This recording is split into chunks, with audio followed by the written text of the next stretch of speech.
My name is Legion, a medical perspective on the Gerasene Demoniac. The story of the Gerasene Demoniac, found in the Gospels of Mark 5 verse 1 to 20 and Luke 8 per 26 to 39, presents a vivid picture of a man plagued by what appears to be severe mental illness. When Jesus arrives in the region of the Gadarenes, he encounters a man possessed by many demons whose symptoms can be linked to modern psychiatric conditions.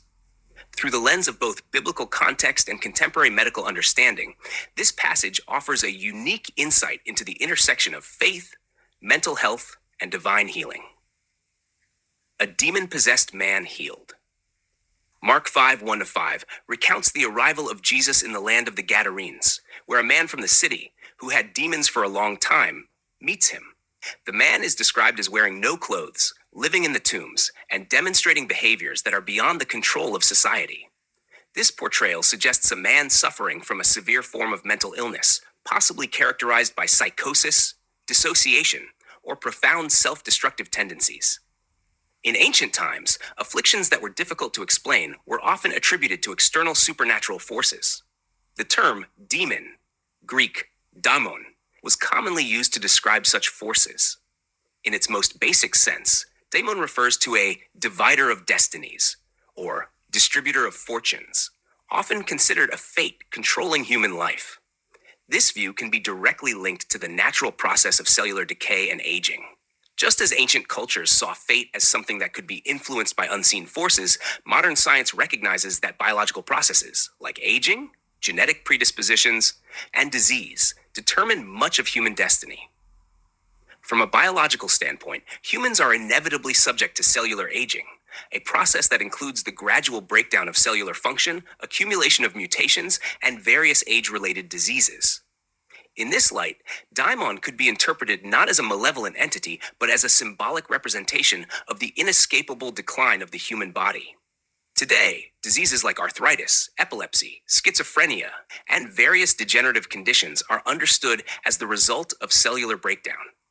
In the ancient world, these ailments might have been seen as the influence of demons, but contemporary medicine recognizes them as natural, albeit often devastating, processes of the human condition. Unclean spirits and their symbolism. Luke 8:27 describes the man as being afflicted by unclean spirits. The term unclean spirit is a combination of the Hebrew ruach taim, and the Greek pneuma akathartos, pneuma akathartos, both referring to forces of impurity or defilement, often associated with mental and physical health issues. In the context of biblical interpretation, unclean spirits are not supernatural entities, but symbolic representations of illnesses affecting the mind and body. In modern psychiatry, these unclean spirits could be seen as symptoms of mental disorders like schizophrenia, bipolar disorder, epilepsy, and various forms of psychosis. Mark 9:17-29 recounts a case of a child possessed by an unclean spirit whose symptoms include seizures and a distorted consciousness, much like the manifestations of epilepsy or psychosis. Luke 4:33-44 and Mark 5:1-20 further describe individuals suffering from emotional turmoil, delusions, and impaired judgment, which may indicate conditions such as dissociative identity disorder, formerly multiple personality disorder, or severe forms of dissociation. Additionally, 1 Samuel 16:14 speaks of King Saul being tormented by an evil spirit, which could be interpreted as a representation of mental distress, possibly linked to depression or other mood disorders.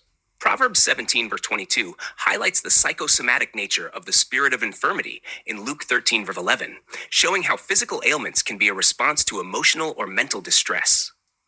My name is Legion. Mark 5:9 reveals a profound moment when Jesus asks the demon-possessed man, "What is your name?" The man answers, "Legion," because many demons had entered him. The term legion refers to a Roman military unit, typically composed of 5,000 to 6,000 soldiers. This is not a name in the conventional sense, but a reference to the multiplicity of afflictions or personalities within the man. This statement aligns with modern diagnoses like dissociative identity disorder, DID, formerly known as multiple personality disorder. Individuals with DID may display different identities or voices, often as a result of trauma or extreme mental distress. The phrase My name is Legion suggests that the man's mental illness is not caused by a singular demonic entity, but by the presence of many different forces within him, paralleling the symptoms of dissociative identity disorder.